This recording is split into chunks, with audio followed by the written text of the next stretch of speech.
My name is Melissa M. Williams, and I am 28 years old. My boyfriend looked at me over sushi and said, "My friends are honestly embarrassed for me when I bring you around." I paid for my half of the meal and never spoke to him again. Now his friends watch me thrive while he spirals. And the strangest part is, I do not even feel angry anymore. Evan and I had been together for 3 years. We met in college, him studying marketing, me buried in IT coursework, and half-broken laptops I fixed for extra cash. He was charismatic, ambitious, always chasing the next event, the next contact, the next person who might make him feel closer to the life he wanted. I was steadier. Consultant job, decent apartment in the city, careful savings, long-term plans. I thought we balanced each other. He made life brighter. I made it stable. At least, that was the story I told myself. 6 months into our relationship, Evan lost his entry-level marketing job during a brutal industry slowdown. I covered his rent. I paid for online courses so he could upskill. I helped rewrite his resume, sat with him through practice interviews, and even turned down a promotion at my own company because it would have meant relocating. When I hesitated, he said, "Babe, I need you here while I build my career. I thought we were a team." So I stayed. I thought sacrifice was proof of love.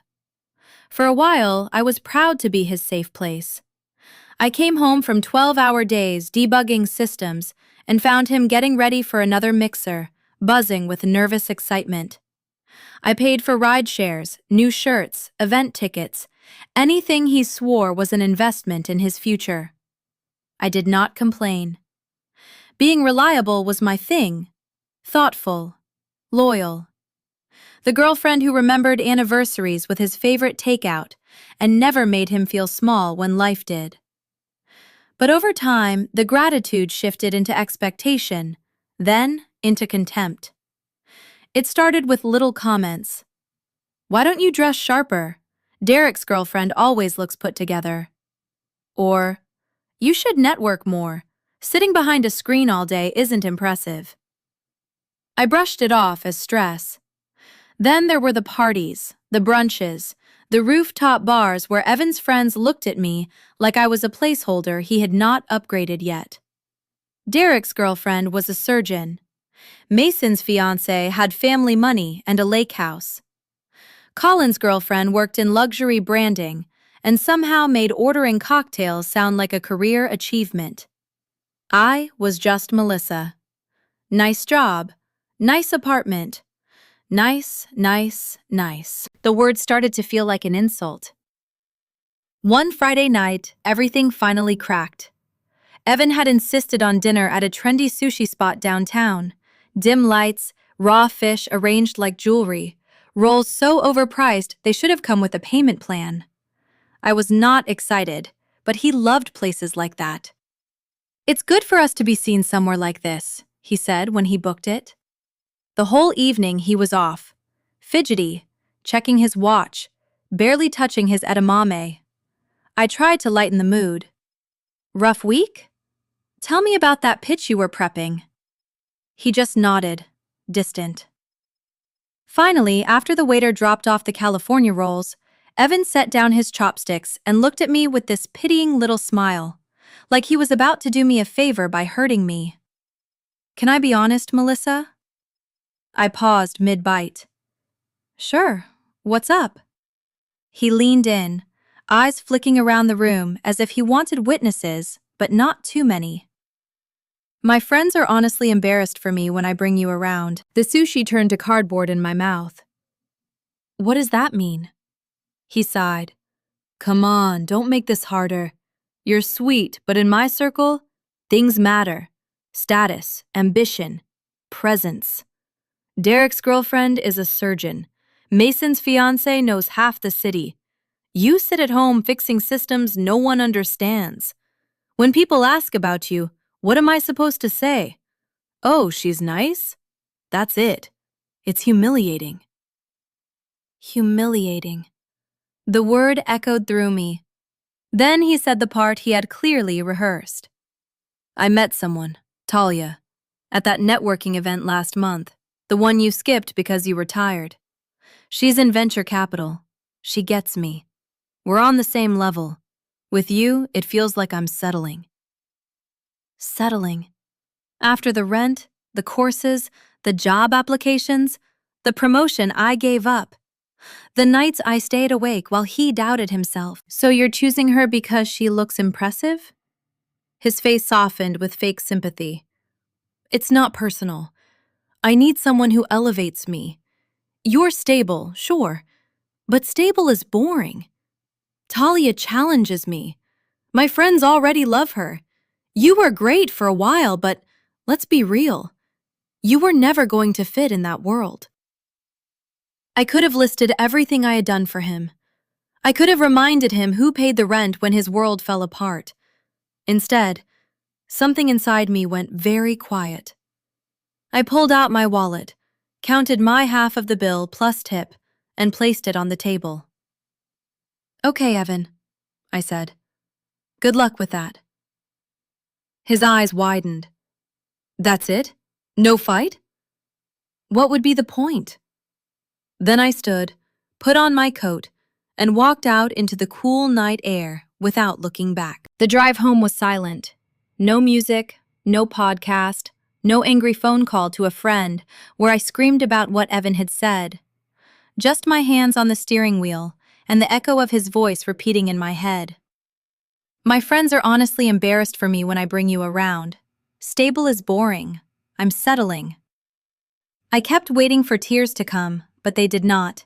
Not at first. The hurt was too clean, too sharp, like my body had not figured out how to bleed yet. When I got home, I poured a drink and sat in the dark. The apartment looked exactly the same as it had that morning, but it felt different now, like I had walked into a crime scene where the victim was the version of me who still believed loyalty would be rewarded. I thought about our second anniversary, when I surprised Evan with a weekend getaway he had hinted at for months. He called me his rock then. He said nobody had ever supported him like I did. Now rock meant boring, reliable meant embarrassing, nice meant not enough. I did not text him. I did not ask why. I did not give him one more chance to explain cruelty as honesty. I just sat there until the city outside quieted down, then went to bed alone and slept badly, but peacefully, if that makes sense. It was the first night in years that I did not fall asleep, wondering how to become more impressive for someone who had already decided I was beneath him. The next few weeks were rough, but I did not spiral. No drunken posts, no revenge pictures, no dramatic messages to mutual friends. I detached. I blocked Evan on everything: phone, email, Instagram, every place he could slip back in with some polished apology and make his discomfort my responsibility. I changed my locks too, just in case. He had a key, and I was done letting people walk into my life after disrespecting it. Then I turned inward. Work had always been my anchor, so I doubled down. The promotion I had skipped for him, I reapplied. This time, when HR asked if I was open to the responsibilities and travel, I said yes before fear could dress itself up as loyalty. I got it. Senior consultant, better pay, remote flexibility, the kind of role I had once convinced myself I could not take because Evan needed me nearby to build his career. I moved to a better apartment across town. Smaller, cleaner, higher windows, no memories of him pacing in my kitchen, talking about networking like it was a religion. I kept the furniture simple: a real desk, a good chair, a bed that did not dip on one side from someone who never helped pay for it. For the first time, every room felt like it belonged to me. I started running in the mornings because my chest felt too crowded if I stayed still. At first, I could barely make it around the block without wanting to collapse. Then the block became 2, then a mile, then weights. The gym became less about looking better and more about proving to myself that I could keep promises to my own body. Some mornings I would look in the mirror, sweat on my shirt, hair a mess, and think, she called you unimpressive. Prove her wrong to yourself, not to him. I joined a hiking group on a whim and met people who did not care what parties I had attended or whose girlfriend had a boat. One guy, Mike, became a regular workout friend. We drank coffee after runs and talked about life without performing for each other. It felt strange at first, being around people who valued substance over sparkle. Strange, then addictive. I also started freelancing again, coding for small startups after hours. Turns out I was better than I had let myself believe. One client referred me to another, then another. My side income grew. My confidence grew with it. The word stable stopped sounding like a prison sentence and started sounding like a foundation. Months later, I met Noah at a tech workshop. He was a graphic designer with kind eyes, paint on his sleeve, and a laugh that did not ask anything from me. We bonded over terrible coffee and a shared hatred of networking icebreakers. Our first date was a picnic in the park, cheap sandwiches, warm soda, no performance. At one point, he looked at me and said, "I like how grounded you are." Grounded.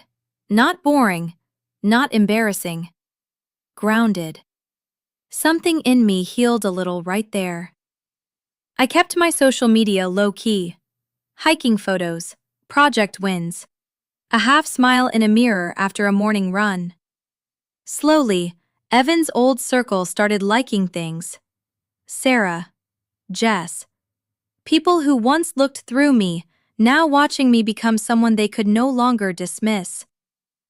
And then the rumors about Evan and Talia started reaching me. That was when karma started rolling in. Slowly at first, like background noise, then louder, clearer, impossible to ignore. I did not go looking for it. I want that understood. I did not stalk Evan's social media. I did not ask mutual friends for updates. I had blocked him because I wanted peace, not because I wanted front row seats to his collapse. But sometimes, when someone builds their new life on humiliation, the cracks become public before they can hide them. About 4 months after the sushi night, Chris, one of the few mutual friends who stayed neutral, invited me out for drinks. I almost said no, but Noah encouraged me. "You don't have to hide from people who didn't hurt you," he said. So I went. Chris and I were halfway through our second round when he gave me that careful look people use before dropping news they know you did not ask for. "So," he said, "Evan went all in with Talia." I took a sip. "Good for him." Chris winced. "Yeah, not exactly." Apparently, at first, Talia looked like everything Evan thought he deserved. Venture capital title, leased Tesla, gallery events, private dinners, LinkedIn posts full of words like disruption and strategic growth. Evan paraded her around like proof he had upgraded, and his friends ate it up. Jason called them a power couple. Cole said Evan had finally found someone on his level. I remember hearing that and feeling nothing but a tired little amusement. His level had always depended on who was paying the bills behind him. The cracks showed fast. Talia's success was mostly smoke. Her LinkedIn was polished fiction. The deals she bragged about were introductions that went nowhere. The startup she claimed to advise was barely a website and a pitch deck. Her Tesla was leased. Her credit cards were maxed. And Evan, desperate to believe he had chosen correctly, started covering for her the way I had once covered for him. Small things at first. Dinner because her card was acting weird. Hotel for a business trip because reimbursement was delayed. Then bigger things. Rent, flights, event fees. He even left his stable marketing job to join a startup Talia swore was about to close funding. It folded within weeks, not dramatically, quietly, like most lies do when invoices arrive. By month 6, Jess did some digging after Talia flaked on a group trip and left Evan scrambling to explain. What she found was ugly. Talia had a trail of exes and almost partners she had drained the same way. Charm, borrow, promise access, vanish. No real VC role, no serious investments, just confidence, debt, and a talent for making ambitious people feel chosen. When Evan confronted her, she disappeared, blocked him everywhere, left him with shared bills, damaged credit, and the humiliation of realizing he had traded real support for a performance with better lighting. Chris stirred his drink. He's not doing great. I nodded. That's unfortunate. You don't sound surprised. I'm not. I meant it. Not because I thought Evan deserved misery, exactly, but because he had mistaken shine for substance and called it ambition. He had measured me by the standards of people who could not even measure themselves honestly. Meanwhile, my life kept expanding. My senior consultant role turned into bigger projects. My freelance coding side hustle landed a client who paid triple my old hourly rate. I ran my first half marathon. Noah met my hiking friends and fit in like he had always been there. He never made me feel like I had to become more interesting to earn his attention. He asked about my work and actually listened when I explained it. He introduced me to his friends by saying, "This is Melissa. She is brilliant at solving problems I don't even understand, and she makes the best trail mix on earth." Everyone laughed, but it was warm, proud. That healed something I had not known was still bleeding. Evan's old circles started showing up under my posts. Sarah liked my half-marathon photo. Jess commented, "You look amazing." Jason sent a message saying my latest project sounded impressive. I did not mistake their attention for loyalty, but I noticed the irony. The same people Evan used as mirrors to prove I was embarrassing were now watching me become someone they could not dismiss. And Evan, from what I heard, was spiraling. Freelance gigs barely covering rent, moving out of the apartment Talia had helped him choose, posting vague quotes about betrayal and fake people, as if he had not once delivered me to a sushi table and explained that I was not enough. I did not gloat. I just kept living. Then, at 2 a.m. on a Tuesday, a message came from an unknown number. "Hey, Melissa, I've been thinking about us. Can we talk?" I read it once, deleted it, and went back to sleep. The next message came the following night. "I know I messed up. Talia was a mistake. I miss your stability." Stability. The same word Evan had once dressed up as boredom and used like a reason to replace me. I stared at it for a second, felt nothing, and deleted it. No reply. A week later, the calls started. Voicemails from numbers I did not know. His voice sounded rougher than I remembered, stripped of that glossy confidence he used to wear at parties. "Melissa, please. I need to explain. It wasn't about you. I was chasing the wrong things. My friends pushed me into thinking you weren't enough, but now everything is falling apart. Please call me back." There it was again. His pain, his loss, his sudden clarity now that the shiny woman had turned out to be smoke. No real apology for the sushi night. No real ownership of the way he looked at me like I was an outdated accessory. Just a man standing in the wreckage of his choices, searching for the old, safe place he had mocked. I blocked the number. Then his friends started trying. Sarah texted first. "Hey, stranger. Evan's really hurting. You should hear him out. He's changed." I replied, "Not interested. Thanks." Jess called the next day, voice dripping with the kind of pity people use when they still think they are above you. Come on, Melissa. Don't be petty. He upgraded thinking it would be better, and life humbled him. You owe him closure after 3 years. I almost laughed.